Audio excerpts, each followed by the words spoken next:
Any Alien and Predator fans in the house? You know, if we're talking about Skyline, then we have to start with the backstory, which begins with Alien and Predator and 20th Century Fox. While today the studio may be smoldering in Disneyland's MCU void, at one point it made true cinema. But often creatives would complain of backseat direction, which is what happened on the set of Alien vs. Predator Requiem. Since fans didn't buy that the movie sucked because of the studio's interference, the brothers behind it came out with Skyline in 2010 to show that good sci-fi movies with aliens could be made on a low budget. And by them. Fans despised the first Skyline movie, found the second one an improvement, and were receptive to the third, perhaps because of the roster of aliens we got in the films, which we'll look at in today's video. But before we jump into our TARDIS and explore this fictional universe's inhabitants, we have a small request for you. If you like the work we do, consider Hulk smashing the subscribe button. It takes less than a second of your time, but it means a lot to us. Done? Well then, Geronimo.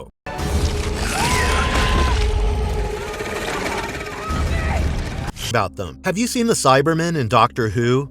Yes, metallic alien creatures who want to make the whole planet a machine by taking human brains and placing them in Cyberman bodies? Well, and used to make the Harvester army. But we do win on Earth, thanks to the red light alien Trent, whom we'll look at in a bit. Eventually, humans evolve even more, and one Captain Rose leads the resistance to space to avenge our fallen. As Tony Stark said, "We might not be able to protect the Earth, but we sure can avenge it." Even if he were in another franchise and talking to a Norse god, I think he perfectly sums up human behavior in most alien movies. But why did we initially lose to the Harvesters so badly? What are they like? Well, let's nosedive our spaceships into their anatomical records and find out. To begin with, they have a hive mind, which is part of the reason they lose in the end. There are several variants of this species, which are the aliens we mentioned in the intro. And yes, red light aliens are technically one of them. But before we jump into the sub-races, let's look at the biology of the Harvesters as a whole, shall we? Just to understand what we're up against should they attack. What do you think, fans? Are we scheduled for a Harvester attack soon?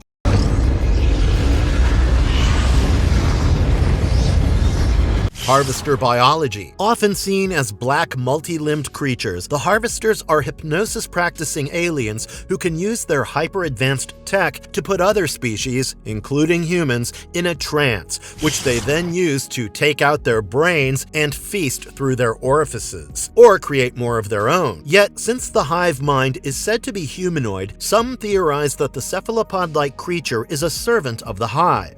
Red light aliens. They are also called hybrids because these are the octopi Cybermen, Harvesters from the warrior category who retain their human selves, thus gaining the ability to fight against the hive mind or the shepherd, whom we'll look at next. Yet, aren't these aliens then dangerous to the Harvesters? Of course they are, since one of them was the reason the Harvesters got what was coming to them. And it's not like the Harvesters created red light aliens intentionally, no. They are created when a human brain with immunity, the one we mentioned in the previous section, is placed inside a warrior body. Another way is for the blood of an evolved baby, yes, a baby whose pregnant mom built immunity, to free the humans from the control of the hive's shepherd. Well, I hate to admit it, but here Skyline takes a point over Doctor Who.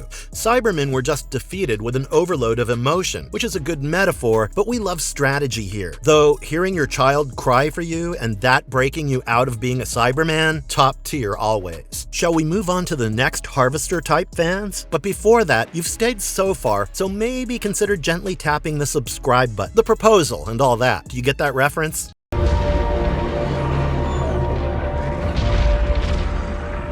Hydras.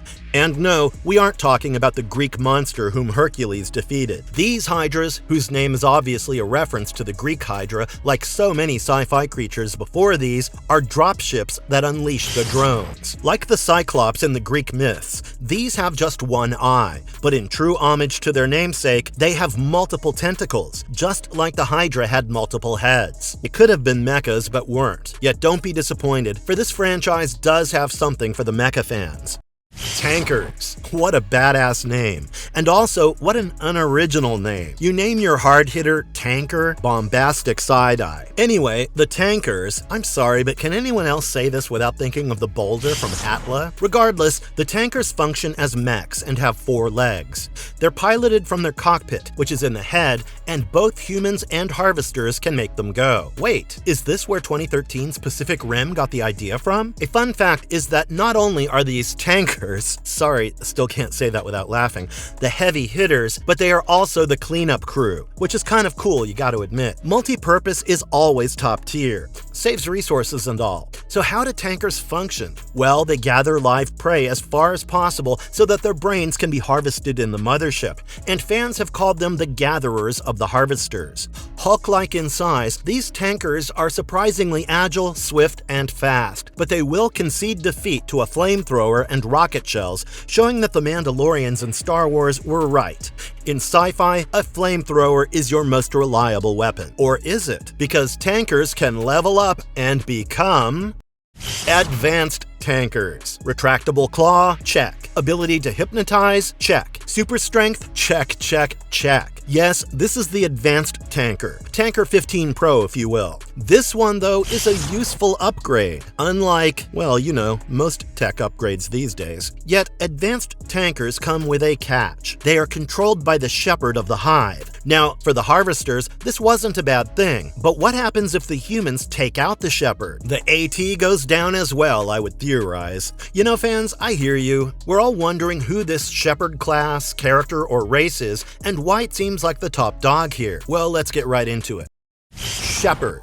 Other than the red light aliens, all other aliens are controlled by the shepherd. They are the puppets who will fall without the big S pulling the strings. And yes, the shepherd too can sing, "I have no strings on me." The purest form of the harvester, the big S, controls everything the hive does, from attacking to gathering. Talk about the guy in the chair. But it's not the most important harvester. No, the topmost in their pecking order is Overlord. The leader of the harvesters, the Overlord, controls everything, including the entire invasion of Earth, using Cobalt-1. All the shepherds answer to the Overlord, who can defend herself using tentacles that sprout from her body or from her Hulk-like strength, which can tear through human flesh like paper. Yet, even after killing a general, guess how she meets her end? Trent, the red light alien, kills her to save Captain Rose, an evolved. Humans protecting humans. We love that. Despite technically not being 100% Homo sapiens, Trent and Rose hold the core of humanity, especially since Trent's act of killing the Overlord is seen as a sacrifice, considering it would kill him too. While we must value our own lives, protecting the species is a noble way to go. But can we talk about nomenclature for a second? I mean, who names the being ruling the alien species the Overlord? These writers, clearly,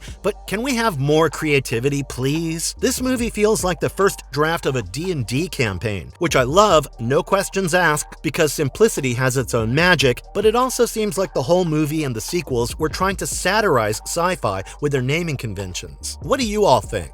Oh, and if you play Dungeons & Dragons, do check out our video on fantasy bombs worth watching, because there's an entry on the list just for you, bestie. Well, now it's time to bring out the big guns, for we have reached the warring harvesters, the ones for whom they were gathering brains. Let's suit up, for we have come to blows with the Warrior, a simple and effective name for a harvester variant whose entire job description is to be a pawn or a foot soldier. They have human anatomy, which means one chop to the neck and they're going down, down, down. Yet they can shred human beings until an evolved frees them from the hive mind's hypnosis. But wait, humanoids? Aren't these aliens octopi-looking Cybermen? Well, the warrior variant is the result of a human brain being placed in a biomechanical alien body. Yes, it's basically a copy of Doctor Who's Cybermen, except instead of a machine, it's an alien body. Cyborg Cybermen? Just saying that feels weird, but it's super cool if you like sci-fi, I suppose. Let us know in the comments what your thoughts on this variant are. Until then, we'll introduce you to the Bane of the Harvesters, which also happens to be the last entry on our list.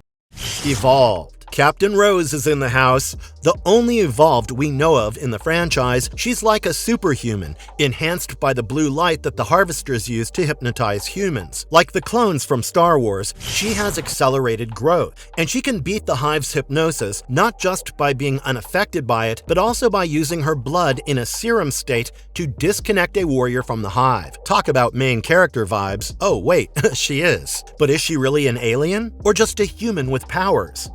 Let us know what you think in the comments while we tell you our final word on the aliens in the Skyline franchise. A marvelous review. While the first movie didn't seem to get a lot of individuality in the variants, except the Shepherds, Overlords, Evolved, and Red Light aliens. What do you think? Would you watch the workings of the Harvester Society beyond what was shown in the franchise? Or is that too sci-fi Game of Thrones for you? Let us know in the comments.